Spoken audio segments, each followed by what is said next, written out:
This week's lesson, Alma chapters 43 through 52, is a chronicle of the wars that occurred between the Nephites and the Lamanites, both in terms of the preparation and execution of that warfare.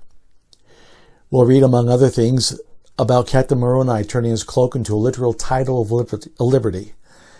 And if we're observant in our reading, we'll learn how these chapters can have a direct effect upon us and our families here in the 21st century.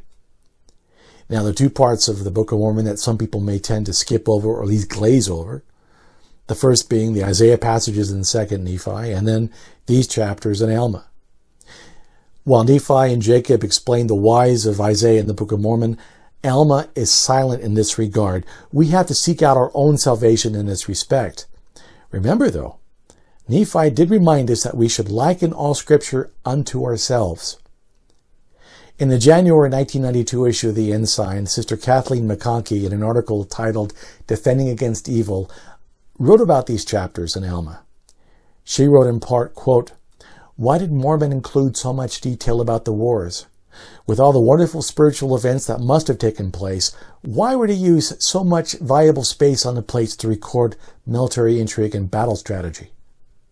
The question began to nag me, and it wasn't until several weeks later that I found what it was, for me, a key to that answer, to the question that I had asked. A friend was sharing her concerns that perhaps her children would not remain righteous with all the worldly influences around them. "I'm really scared," she said. "It's like a war out there."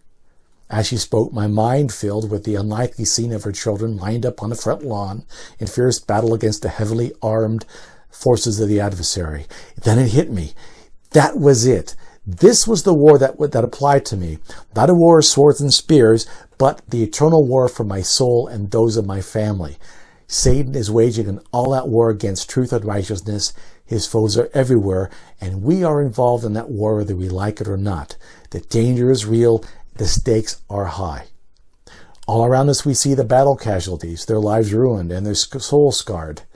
If we expect to avoid becoming casualties ourselves, we desperately need the Lord's guidance, and there's no better place to find it than in that book of Scripture prepared specifically for our day, the Book of Mormon.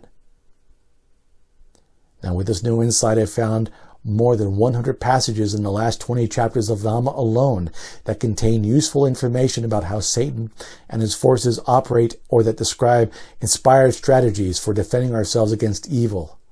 Seemingly insignificant military details revealed valuable counsel when I simply asked the question, how does this apply to the war against evil today? Close quote.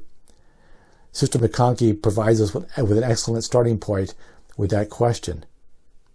As you and your family read these chapters, please consider Sister McConkie's question of how these chapters can apply to the war against evil today, and see how you and your family can build upon this powerful question.